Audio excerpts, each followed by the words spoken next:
I think the key, every writer, especially starting out, write the book that you want to read.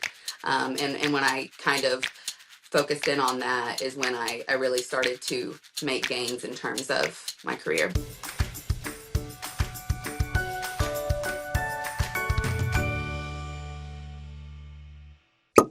Miranda Smith writes psychological and domestic suspense novels. Her work often focuses on complicated women, dark impulses, and southern settings, and she's drawn to stories about ordinary people in extraordinary situations. She joins me today on Uncorking Story to talk about her writing career and latest novel, Smile for the Cameras. Welcome to Uncorking Story, Miranda. Hi, thank you so much for having me. I'm excited to have you here, Miranda. I'm curious, where does your story as an author begin? Well, like most authors, I started out as a big reader. So I loved reading when I was a kid, got more into the scary stuff as I was a young adult in college. In college was when I really decided that I wanted to try and pursue writing as a career. And there was a lot of ups and downs on that journey, trying to figure out where I could break into the industry, figure out what genre would work. Things started to really start rolling once I got into the genre I'm in now, which is crime fiction, psychological thrillers, domestic suspense, horror. My first book came out in 2020, and I published several books with my first publisher, Book Couture, which is an imprint of Hachette UK. I have 12 books with them, and they have a very fast publishing model. So I put out a book with them about once every 6 months. And then my most recent book, Small for the Cameras, is with Bantam, an imprint of Penguin Random House. So they're more the traditional publishing model of one book a year. And so, that's the short version of how I went from aspiring writer to actually published writer. I'm doing the math, and 2020 wasn't all that long ago. I mean, in some ways it feels like yesterday, and in other ways it feels like 1,000 years ago. But you put out a lot of work since then. I mean, how do you what can account for all of that? All of that productivity. The secret is I'm usually working on multiple manuscripts at once. So, I never am just strictly working on one book beginning to end. I'm usually working on the first draft of one manuscript while I'm polishing up the last one or working on copy edits or something like that. And I just try to make as much time for it as I can. Writing is my full-time job. And even though it wasn't in the beginning, when my first book came out and for the first several books that came out, I worked as a high school English teacher. And so it's kind of an interesting story. The first book came out in 2020. On the publication day of that book, I was actually packing up my classroom for, a week off with COVID. And of course, we never came back. That's right. Yeah, that was 2 weeks to flatten the curve, if I'm remembering correctly. Exactly. And so very memorable publication day there. And so, I'm sure, the chaos of 2020 and the years that followed kind of impacted that as well. I had a lot more downtime and a little bit more time to devote to my craft before I made the transition to writing full time. At what point did you know you could make that transition? And was there anything that encouraged you to make that transition? I think when I got to the point that I had too many plates spinning in the air, and I still have a lot of plates spinning. But when, that was certainly a scary jump to move away from public teaching and just devote the time to my craft. But I can tell that it really made a difference in my stories and in my content as a writer. I needed to kind of pull back in one area of my life to focus more on the other. Yeah. Do you miss teaching at all? I miss parts of it. Again, since 2020, lots of stuff going on in schools. And I actually come from a family of teachers. I'm a mom. All my kids are in public school. So I feel like I still kind of know the ins and outs of it just through them. But yeah, what originally drew me to teaching, again, was my love of reading. I liked teaching writing to students. And so, I really enjoyed those elements of the job. So I think you mentioned, you kind of really found success, serious success when you really got into this like psychological thriller, crime fiction, drama. What were you writing before? Nothing that's seen the light of day. But I did a lot of creative nonfiction. I wrote a lot of personal essays, and then I tried my hand at women's fiction, which, is an industry term. But yeah, nothing really clicked. And, I started to realize that when I was growing up, my favorite movies to watch were Alfred Hitchcock movies or slasher movies, horror movies. I watch a lot of Dateline. I'm this consumer of kind of crime fiction and even true crime. And so I thought, why don't I just write the stories that I enjoy consuming? And that's really when the big shift happened. Yeah, I mean, I imagine that if you're a fan of that genre, you'll write a little bit more authentically about it, and you'll come across as a fan, and your readers will appreciate that. Yeah, and I mean, I think the key, every writer, especially starting out, write the book that you want to read. And when I kind of focused in on that is when I really started to make gains in terms of my career. Yeah. I'm curious, what can you share with us? I know you probably can't share too much, but about Smile for the Cameras. Well, Smile for the Cameras it leans into horror more than any of my other books. Books 1 through 12 are heavily in the psychological suspense, domestic suspense realm, which again, I really enjoy. But I've always, enjoyed horror films. Growing up, my parents owned a video rental store. And so that was really like my first love of storytelling was literally growing up in the lobby of my parents' video store and watching movie after movie. And as I got older, my sisters and I would binge watch different franchise films like Halloween or Scream. And, I just had a love for these types of stories and these types of jump scares. And so I really wanted to write a book that would incorporate that. And that's how I came up with Smile for the Cameras. It's about the cast of an iconic horror movie like Scream getting back together after 20 years to shoot a reunion documentary, and someone starts hunting them down one by one. Oh, my goodness. That sounds very much like Scream. Yes. I have to just pause. We have to stop talking about the book for a moment because I want to really move into you growing up in like a video store, because I will tell you, I had this conversation the other day with somebody who had a VHS tape in his office, and it was Arnold Schwarzenegger on the cover of Predator. And it just brought me back in time to a place where I would spend more time in a video store trying to pick out a movie to watch than that movie is long, right? So we might spend 2 hours trying to find a 90-minute movie. And I don't think my kids will ever know what that's like. They'll never know sort of the, I would call it joy, but the struggle, perhaps the struggle of doing something like that.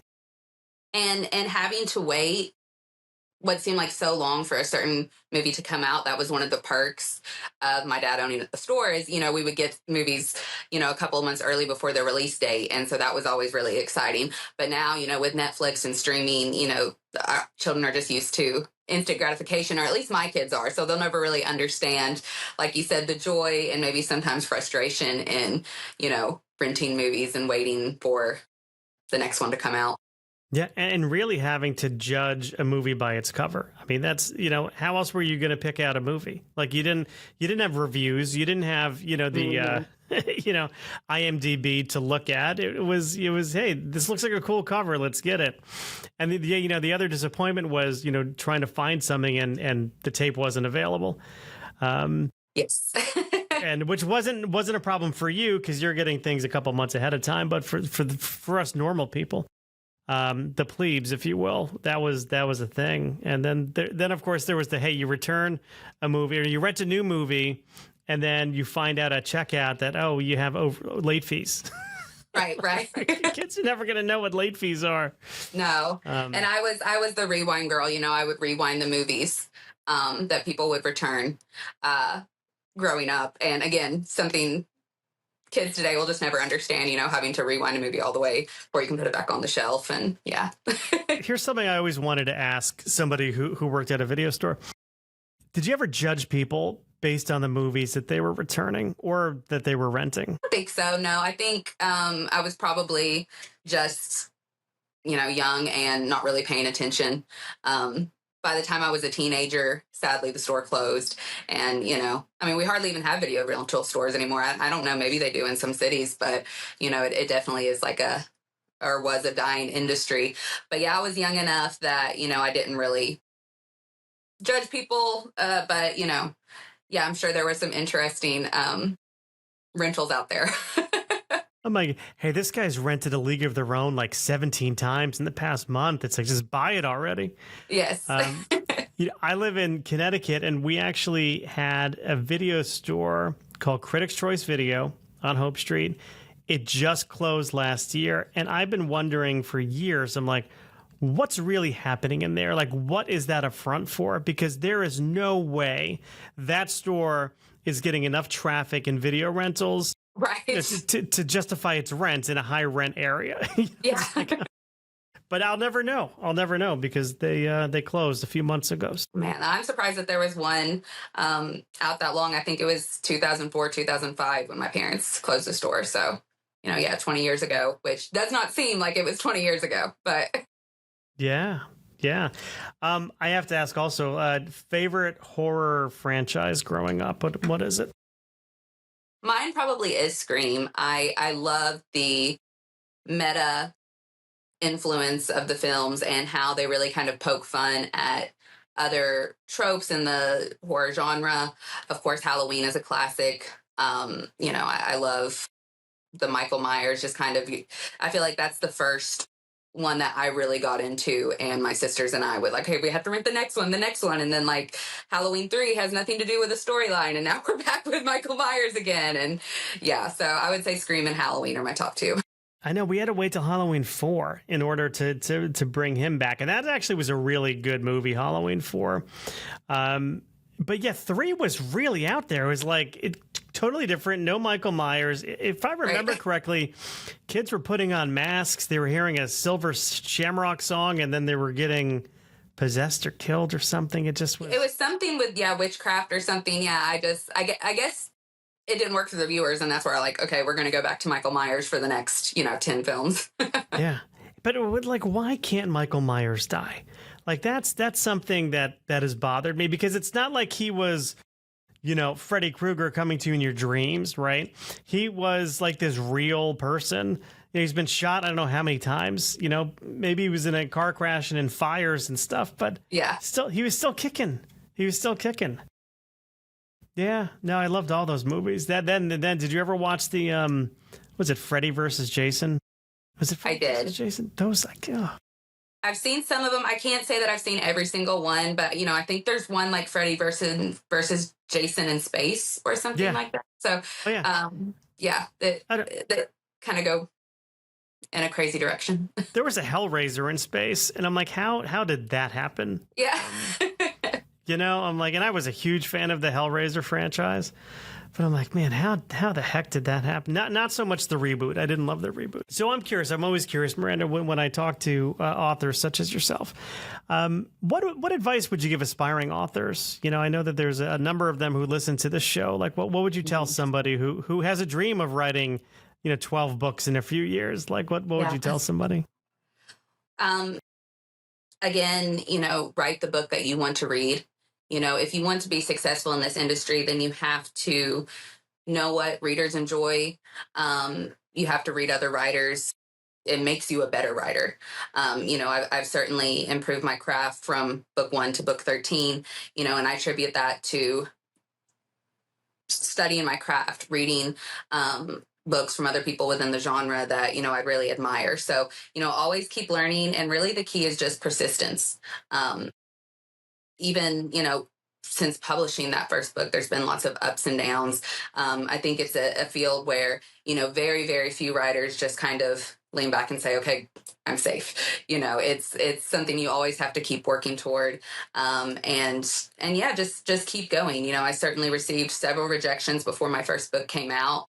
When I started selling what ended up being Smile for the Cameras to, I started sending it out to other literary agents and publishers. We received rejections then. So, it's a constant up and down, but you just have to keep going and keep trying to get better every time. Yeah, I mean, persistence isn't just about doing it every day. it's about, being able to pick yourself up when those rejections start coming in, because, you're right. Agents will reject you. They're looking for any reason not to take somebody on. And publishers obviously will reject you. And you just have to believe in yourself enough to just keep at it, and also listening to feedback. If you're fortunate enough to get some feedback from a prospective agent or from a publisher, really take it seriously, because they know the business better than certainly like new authors do. We don't sometimes think about it as a business, but it really is. It is a business. It is an industry. It's been around for a long time, and there are people who know a lot about it. Yeah. No, you really value your team, and that's something that, you acquire after several years, because when you're just starting out, it's just you and this manuscript. But another thing that I always kind of tell myself is that, my job is to write the book. And I'm very fortunate that I have, a team of people working at my publisher and a literary agency. Their job is to sell the book or to market the book. And even though your role as an author will kind of factor into those areas as well, you have to lean into their expert advice, because they're doing their job. They know what to do. And writing is something that it starts out very solitary, but then it turns into such a collaborative experience, which I think is just a beautiful thing. Yeah, I'm so glad you mentioned that, because I do think a lot of people think that writing is, hey, this person in the cabin kind of alone. Maybe if they're lucky, they put a little coal on the fire to warm up. And then you leave after a few months and you have this beautifully published manuscript that's ready. But no, there is a lot of collaboration that goes back and forth between agents. Your publisher will have a feedback. Editors, of course. Yes. Will have a point of view. They should have a point of view. Beta readers will have a point of view. Your mailman might have a point of view. I don't know. But it is important to think about it as sort of having a network and a team of people together, and being willing to listen and learn from them. Yeah, definitely. Because, everyone has the same goal in mind, which is they want to make the best product and get it to as many readers as possible. Yeah. Very cool. Well, Miranda, I'm curious, where can people pick up Smile for the Cameras? Smile for the Cameras is available anywhere that books are sold. Barnes & Noble, Books A Million, of course, your favorite indie bookstore. You can also find it online. I have buy links also on my website, which is mirandasmithwriter.com. Very cool. And in addition to your website, are you active on social media? Any handles we can share with the audience? Yes, I am active on Instagram and TikTok. That's Miranda Smith Writer, WRITER, on both social channels. Very good. Miranda, I will say thank you so much for stopping by Uncorking a Story and letting me uncork yours. Oh, yeah. Thank you so much for having me.